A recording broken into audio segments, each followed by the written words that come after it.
I'm ready anytime you are. Okay. Hello, I'm Charlene from Spaceblog. I will ask you some questions. What is exactly your job at the NASA? I'm retired from NASA. when I was working at NASA, I was engineering manager on the Saturn V program, which was the big launch vehicle for Apollo. I was initially at the Marshall Space Flight Center until the middle of '68, working for Dr. Arthur Rudolph, who was the program manager of the Saturn V vehicle.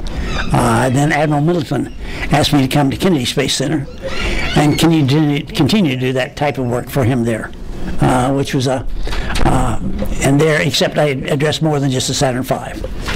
I stayed that all through the Apollo program. After Apollo, I became the Kennedy Space Center Experiments Project Manager for Skylab and ASTP, which is the Apollo-Soyuz test project. After the Apollo Skylab and ASTP, I became the Kennedy Space Center rep at Marshall on the solid rocket booster. I worked the technical and management interfaces between Kennedy Space Center and the Marshall Space Flight Center for that development. Okay. Have you built something that is gone in space? We built the Saturn V launch vehicle, and that put the that launched the Apollo system all the way into translunar injection. And the launch vehicle and its guidance system was in control all the way through translunar injection.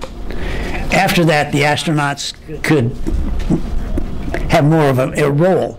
Up to that time, they were largely passengers. Okay.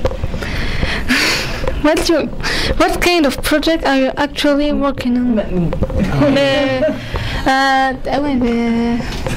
do I do now? What am I doing now? Yeah. What am I doing now? Yeah. I'm a docent. I volunteer at the Space and Rocket Center in Huntsville, Alabama. And I talk to people about the Apollo program, how the hardware worked, who the people were, who the Germans were, who our bosses. Because the Marshall Space Flight Center, when I came there, all of our bosses spoke with a German accent. They had been at Peenemünde, and then at the Mittelwerk near Nordhausen in Germany, and then escaped down to the Bavarian Alps. And finally, Dr. von Braun, 120 of his top people, surrendered to the U.S. And we brought them initially to White Sands, New Mexico. And then in 1950, they came to Redstone Arsenal in North Alabama. And then in June of 1960, they became the Marshall Space Flight Center and Kennedy Space Center. Dr. Davis was the center director at Kennedy Space Center, and Dr. von Braun was at the Marshall Space Flight Center. All the laboratory directors and the head of science and engineering and the chief scientist, Dr. Stuhlinger, all spoke with a German accent. And they were all brilliant engineers. And Dr. Rudolph was the most brilliant manager I ever saw, by far. Okay. Have you always wanted to work for the NASA, and why? I think at that time frame when I was going to Purdue, spaceflight was not even thought of. At that time we were building missiles. We were in the Cold War, and we were building short-range missiles, long-range missiles, carrying nuclear-tipped warheads.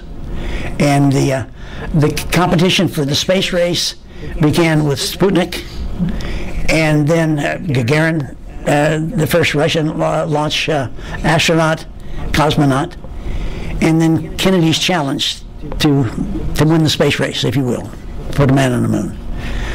In that time frame, I think most of us, frankly, stumbled into it, if you will.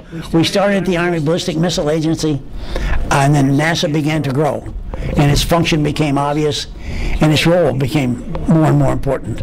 And so we transferred to that. So it was an evolution of thought rather than grow up with it. You can grow up with space. There was no such thing when I was a kid. Okay, thank you. Thank you very much.